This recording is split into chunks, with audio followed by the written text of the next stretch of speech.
So, I mean, now we talked about bundling as something that is kind of agnostic in a way, that it's a business practice, and you think about it from technology perspective. Maybe it's enabled from technology side. Maybe it's a new. Maybe it's makes sense from a business perspective. Maybe it makes sense for a user perspective.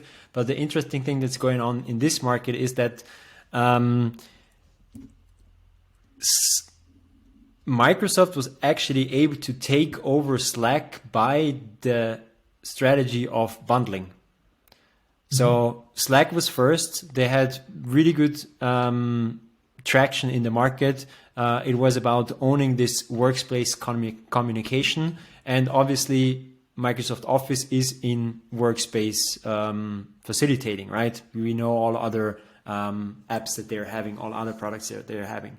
So they felt like they were missing out on this workspace communication. What they did is they went into Microsoft Teams, and their go-to-market strategy was that they just bundled it together with the Office package. So you just had the same price, basically. I don't know if they increased the price. I'm not using the Office package, but they just basically forced it in the bundle that everybody's already having, because they're using Excel and Word in any case.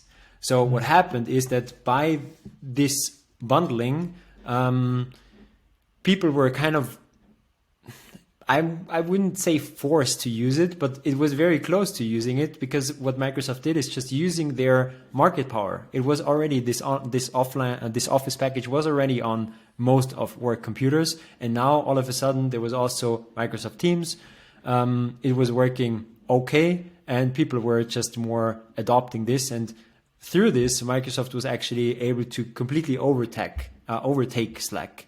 And what Slack is now saying is that that's actually unfair business practice, and pretty much repeats what they have already done with their with the Internet Explorer. If you still remember that, right? Yeah. So if you bought a PC, the Internet Explorer would be on that, and you would have, in the beginning, maybe even it would be impossible to delete it. So that was also a way of bundling, and they were actually sued, and they had to make it possible to unselect Internet Explorer, and actually also make it possible to use a different internet browser. And now they're using this case again, saying that, well, actually that's the same story again. What they're doing is they're forcing people to use Microsoft Teams. It's really hard to not use it, to take it off of your computer. And it's the same negative practice again that they are using, that they have been already used with their internet browser.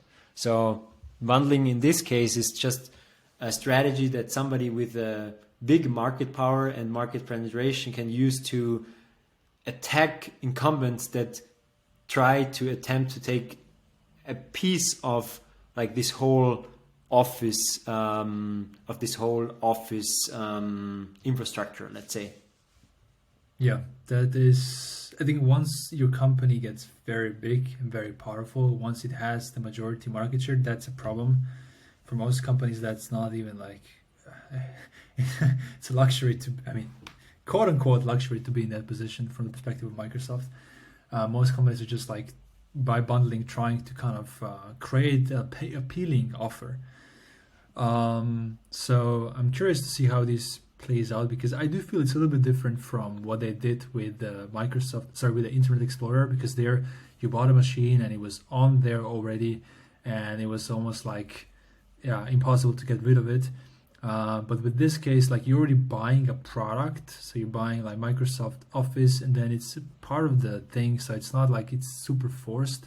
It just, I don't know, it just feels a little bit different to me. Yeah. But in general, it is tricky. So it does seem that Microsoft has the power to kind of, in a way, kill all these startups that kind of identify a really cool B2B use case, they scale it up, and then just Microsoft doesn't even buy them, right? Just like outright copy them and put it in the bundle. Copying is the issue here, more than a bundling, I'd say. But with digital products, it's super hard to kind of prove that somebody has copied you. We've seen it with Facebook and Instagram. They just copy the stories from what was it? Snapchat, exactly. So yeah, I mean, it is an issue, and it's something that as a founder you need to be. It's tricky to say, but as a founder you need to be aware of. Okay, if I scale this, like, is there a big company like Microsoft just waiting yeah. to copy this thing? I think EU regulators agree with you. I think it's not going anywhere, this lawsuit. So question is, what are you going to do as Slack? And here it seems like the only way out for them is to also bundle. So they were acquired by Salesforce, and now they are basically,